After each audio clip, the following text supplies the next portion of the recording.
Hey guys, my name's Nova, this is Film Express, and I can't believe the day is finally here. We finally have a new Paul Thomas Anderson film out. It's a summer blockbuster. It's been getting unanimous praise across the board, and I've just been so excited to finally check it out. I saw it twice yesterday. It was that incredible, and I'm just so blessed to be able to talk about this movie with you here today. Without further ado, this is my review of Paul Thomas Anderson's One Battle After Another. Let's dive right in. We need to remember this moment. September 2025 is when there's been a line drawn in the sand. There are filmmakers and there are auteurs. And we've been throwing the term auteur around way too loosely these days. Here we have Paul Thomas Anderson releasing his most mainstream, his most accessible film, a summer blockbuster at that, but he's also proving that films like these can be made with an auteur's vision and the craftsmanship of an artist at a high level. And Paul Thomas Anderson's One Battle After Another is a display of hunger in a director that I haven't seen in a long time. It shows that there's an artist who's striving for excellence, and he's achieved that time and time again, but it's clear that he's not done proving himself, and he still has a lot of tricks up his sleeve. One Battle After Another is invigorating, it's inspiring, it's a fierce display of filmmaking from somebody who has constantly pushed the art form forward and pushed the craft of filmmaking forward in excellent ways. Paul Thomas Anderson, in my opinion, is the greatest living filmmaker now. We could argue about other filmmakers like Scorsese as well, but in my opinion, what Paul Thomas Anderson achieves and the cinematic language that he uses is in a tier of his own. Paul Thomas Anderson is a student of film. He's a student of the art form, and that shows in every single creative decision that he makes. One Battle After Another is everything you heard and more. All the hype is absolutely true. This is one of the best films of the 2020s, without a doubt. It's also one of the best summer blockbusters I've seen in years. It's also a movie for adults, which is so rare these days because everything seems to be a little bit Disney, Marvel coded these days, and it seems like the demographics, the audience that we're targeting films for are in their teens. But One Battle After Another is definitely a mature film. It's a sophisticated film, and that's something I can expect from PTA every single time. Well, maybe not Licorice Pizza, but we won't talk about that one. This is a blistering vision. It's an electrifying tour de force film. It feels like PTA's magnum opus, and I could confidently say that if he didn't make other fantastic pieces of art like There Will Be Blood or The Master or Magnolia. But that's the type of filmmaker that he is. He is constantly making films that you could argue are among the greatest films of all time. And in my opinion, One Battle After Another fits right alongside all those other films. It is an undeniable masterpiece and one of the most thrilling cinematic experiences I've had in a long time. I saw it in Vaughan in 70mm, which is one of the two theaters in Canada that actually have it in 70mm. And I can't even tell you the size of the screen. It just transported me to a new world. And some of those sequences, especially one that we're going to get into soon, they had my jaw to the floor consistently the whole time. There are images that I will never forget coming from this film, and I think that says a lot about Paul Thomas Anderson's creativity as a filmmaker, is that he can make a blockbuster that is, full of car chases and epic sequences, but also remain a visual storyteller that focuses on the power of imagery and the full power of the frame of a film. One Battle After Another is very inspired. It's very inspired filmmaking, and I get the sense that Paul Thomas Anderson has been watching a lot of classic films while making this. He's spoken very openly about his inspirations from Battle of Algiers, which is a phenomenal film. If you haven't seen that, you must see it.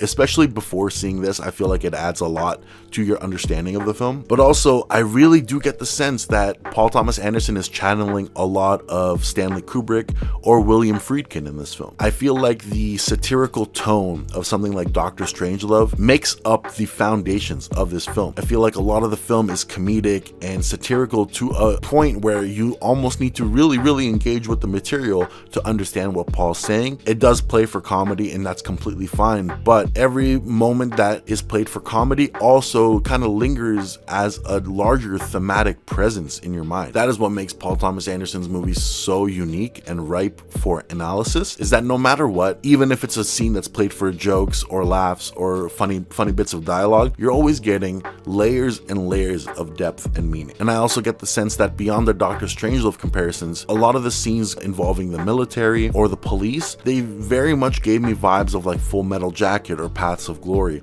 in the sense that PTA and Stanley Kubrick both understood the power of these institutions in American ideology, but also he understands that these are forces of evil. I think that only the greatest greatest filmmakers, the greatest minds are able to tackle something like this.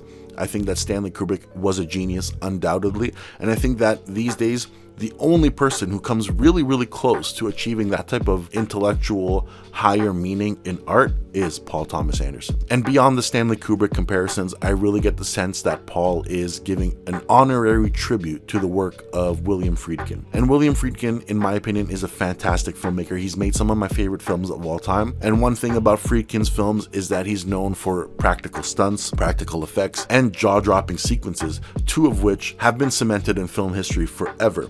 One of which is the car chase in The French Connection, and the other is the truck on the bridge scene in Sorcerer. Now, in my opinion, One Battle After Another is the closest thing to a Friedkin film that we've had in decades. There's two car chases in this film, one of which channels the likes of The French Connection in every single way, and it feels like a true way to honor and give tribute to Friedkin's work. It might be the most realistic and epically grounded car stunt work I've seen in a long time, and I don't say that lightly. I feel like it did so much to immerse you into the stress and the tension of the scene, but also I love that we're getting Paul Thomas Anderson doing action in a way that feels refreshing but also believable. He's been open about how The French Connection and the work of Friedkin has inspired him as well, but you know, it's different when you see it on the big screen. It's different when you're actually there seeing that car crash consistently and weave through traffic and bumping into other cars. It's unbelievable. And with that being said, you know, the film does lead to one of the most jaw-dropping and phenomenal car chase sequences I believe I've ever seen. This car chase sequence needs to be seen on the biggest possible screen. It was one of the most thrilling, most unique sequences of action I believe I've seen in a very long time. I truly really ascended, like asphalt was crashing at my face like ocean waves,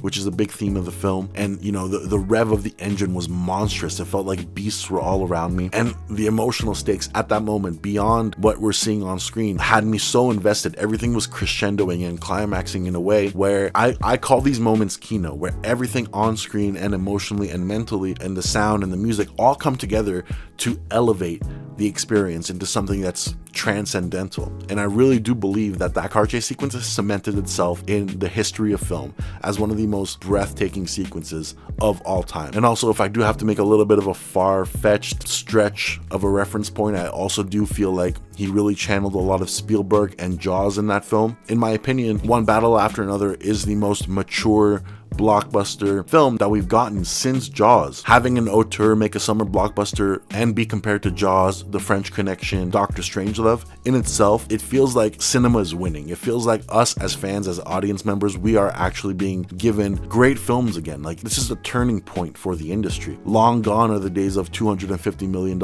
Marvel movies that struggle to make their money back. They're going to be much more cautious about that, and they're starting to give auteurs mid-range blockbuster capabilities again. You know, we've had Sinners, we've had 28 Years Later, and now we have One Battle After Another. And sure, in my opinion, those two other films don't even come close to One Battle After Another. Like, it's completely different leagues. But what Sinners meant for the industry, what 28 Years Later means for the industry, their success, I have to just applaud this shift happening currently in cinema. PTA's work in this film is nothing short of outstanding. His use of the full length, height, width, dimensions of a frame in this film is at his most playful and masterful, in my opinion, especially when you see it on 70mm and the screen, you know, it goes up to the ceiling and all the way to the floor. Some of those shots are titanic. They're gargantuan, you know. The first shot of the road that we do see, that one famous road, it took up the whole screen. If I'm being truthful, I've never seen anything quite like that. And the way the sound design and the music worked, every time a car appeared over one of those hills, it felt like I was watching giants fight. It was outstanding. But also throughout the film, there's so many different ways where PTA is using the frame in fantastic ways. He's always been known to do this. He'll shoot a scene a certain way, he'll pan to a different angle of the shot, and it reveals completely new information about the blocking in the scene that recontextualizes what you're watching. I find that is one of the best techniques as a director, and he's used this technique a few times throughout the film in excellent ways. I was racking my brain trying to think about any other director and any other film who's done this as well as One Battle After Another, and the only other example I could think of was Paul Thomas Anderson's There Will Be Blood. That's the only other film he's done stuff like this, where the blocking is almost like a character and a presence in the film, constantly revealing new bits of information for you. Speaking of the height and the width of a frame, who else is shooting California hills the way Paul Thomas Anderson is? You know, a Paul Thomas Anderson horizon now is not just the skyline. It's a skyline blending to 300-foot high hills in California, and they really reach up to the sky. It's outstanding. It's so visual. He shoots California like it's surrounded by giants, you know, and I find that just so beautiful and fascinating. And he's done this in There Will Be Blood, but here in One Battle After Another, that almost feels like a presence for California. I've never seen California shot this way, and I really do feel like this is an angle that's just so true to him because he's lived there his whole life. He's a true Cali guy, and it comes through in every single part of this film. Now, when I mentioned There Will Be Blood, I do also feel like there are similarities between One Battle After Another and There Will Be Blood, in the sense that both films are critiques of American ideologies that have been part of America for the history of the country. You know, There Will Be Blood tackles greed and capitalism through the microcosm and allegory of one man's greed, and I do also feel like One Battle After Another, being a film about revolutions and about fighting for what's right, also takes a really sharp critique at a lot of American ideals and ideologies that are still present today. When people say that One Battle After Another is the defining film of the generation or the defining film of the decade, and the film that America needs right now, is because of this, critique. One Battle After Another is super layered. I can't just say it's about one thing, it's about many things. And Paul Thomas Anderson's been famously known to consistently make movies about roles of fathers and male role models in a person's life. One Battle After Another is no different in that sense. He definitely shows us that fatherhood is not who consummates the child, you know, it's about who raises the child, and I feel like that's such a beautiful theme in itself. With that theme being present in all of Paul Thomas Anderson's work, One Battle After Another is a lot more nuanced than that as well. I feel like this is an ode to women, this is an ode to Black America, this is an ode to parenthood, an ode to immigrants, an ode to interracial relationships, and a critique of the fetishization of Black culture in America against the backdrop of a decade-spanning revolution against nationalism. And overall, we get the sense that there's a deeper hate-fueled power operating in the shadows of America that represents the white nationalists, and they are represented as this little boys club, which it's embellished, it's exaggerated, but it's so true to life because we know of these types of clubs that exist. What I didn't expect was how heavy and evil the representation of like racism would be in this film, and it shocked me in a phenomenal way because it's the first time Paul Thomas Anderson's tackled these themes. But again, it goes hand in hand with his trend of really tackling and breaking down core American ideologies, and doing that while critiquing the institutions and environments that cause these to happen. I feel like a lot of the characters in Paul Thomas Anderson's films are products of their environment, and he chooses the most crucial American institutions to break down and utilize those to explore his themes and stories. That is a core tenet of what makes storytellers good, in my opinion. It's also very close to literary devices that we could get in classic novels. So in my opinion, it gives me the sense that Paul Thomas Anderson is a well-read person. Of course, he reads Pynchon, so we do get that sense, but it comes through in a lot of his work. He's very, very knowledgeable, he's very intelligent, and that is the mark, in my opinion, of a sophisticated filmmaker. The film feels like a push for solidarity, it's a hopeful film, and I feel like Paul Thomas Anderson's end thesis here is urging all of us to fight. He's urging us to fight against injustice, against institutional powers, against anything that is an attack on purity and love. And his larger thesis seems to be that, you know, while the elites, they have all the money, they have all the power, they can control the media, they can pull strings all over the world, the one thing that they'll never have is purity and love and unity and solidarity. This is such a beautiful ode to like the immigrant experience and what it means to be a minority in America, because you're constantly facing these fights and these battles and this oppression, but you have to live on, you have to fight for what's right. It's all ocean waves and you have to ride those waves. You know, arguably this is also Paul Thomas Anderson's most feminist film. We have no shortage of badass female characters, and they're nuanced, they're unique. Some of them are not good people, but it's real, it's authentic, it's believable. He's also written some of the best female characters of the past few years, especially in The Phantom Thread. I really do feel like this is PTA's ode to his wife, Maya Rudolph. They've been in an interracial relationship for a long time. It does really give the sense that this film is made to be an ode to interracial relationships, interracial parenthood, and what that can mean. And this film is full of love in that sense. It's heartfelt, and like I said, it's very hopeful. And I feel like this movie can inspire and motivate a lot of people. It's a film that leaves you with a smile on your face, you know, and that's a beautiful thing to say. With all the great sequences, the great car chases, the great action, the great humor, we have a phenomenal supporting cast. We have powerful visual imagery. We have all these ingredients working together to make a masterpiece, an undeniable, magnificent cinematic experience. I urge everybody to go check it out. Go see it on the biggest screen possible. Go see it multiple times. Get all your friends. Make sure that this film makes money. It deserves it. It needs it. If this makes money and this succeeds, we're going to get so many more auteur-driven, high-budget films. So really, this is our chance to motivate producers and studios to make films like this, because this is really what we want, right? And considering the praise and the attention that this film is getting, I'm just so happy that my favorite filmmaker, Paul Thomas Anderson, maybe he's gone mainstream, sure, but he's finally seeing the attention that he deserves. And maybe, just maybe, this is finally his year to win an Oscar. My bets are all in. This is truly high tier, higher art, dressed as a blockbuster film. It's a beautiful film about fighting for what's right. And I think that Paul Thomas Anderson achieved something so special with this movie. It really means something to me. And it's funny because we all kind of doubted him. Even me, I'll be honest, like the trailers came out, the teasers came out. For the first couple months, nobody really knew what to expect. We kind of kept getting shots of Leo at the phone booth, and it started to get kind of hard to get excited. But it really became clear that they were holding a lot of the footage and a lot of the greatest moments just so you can experience them in theaters.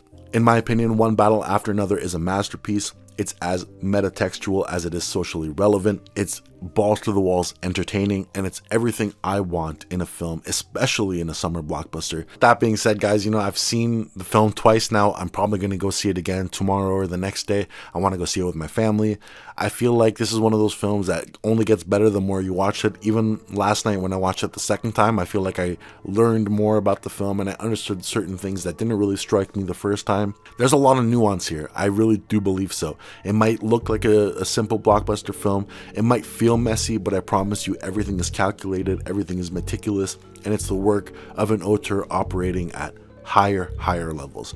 So guys, that's my review of One Battle After Another. It's an absolute masterpiece. It's in the top echelon of Paul Thomas Anderson films, but he's made so many masterpieces, so it just really depends on how you personally feel about it. But in my opinion, this is a movie you all absolutely have to see. It was such a joy to review this. And guys, I'll take a quick second here to apologize for my little absence from YouTube. I've been traveling all throughout Asia lately, and in all honesty, there hasn't been too many films in 2025 that I even wanted to talk about. All the more popular films like 28 Years Later, Sinners, or Superman this year, I just didn't even like, and I didn't find them to be works of art worth talking about. It's just so refreshing that here in the second half of the year, we're getting a film by Paul Thomas Anderson, we're getting a Chan-wook Park film, we're getting a Yorgos Lanthimos film, a Jafar Panahi film. The second half of the year seems stacked with great films by great auteurs, and now the rest is up to us. So we need to put butts in seats, we need to buy tickets, we need to spread word of mouth about this movie. Everyone needs to see it because undeniably cinema is back, cinema is saved, and Paul Thomas Anderson has given us an absolute masterpiece. So guys, thank you so much for watching. I hope you enjoyed the review. Please like, please comment, please let's discuss the film. Let me know your thoughts on One Battle After Another. Do you think I'm being too kind on it? Did you have issues with the film? Do you also find it's a masterpiece? Let's talk about it, please. I would love nothing more. Guys, my name's Nova. This is Film Express, and I'll catch you guys on the next one. See ya.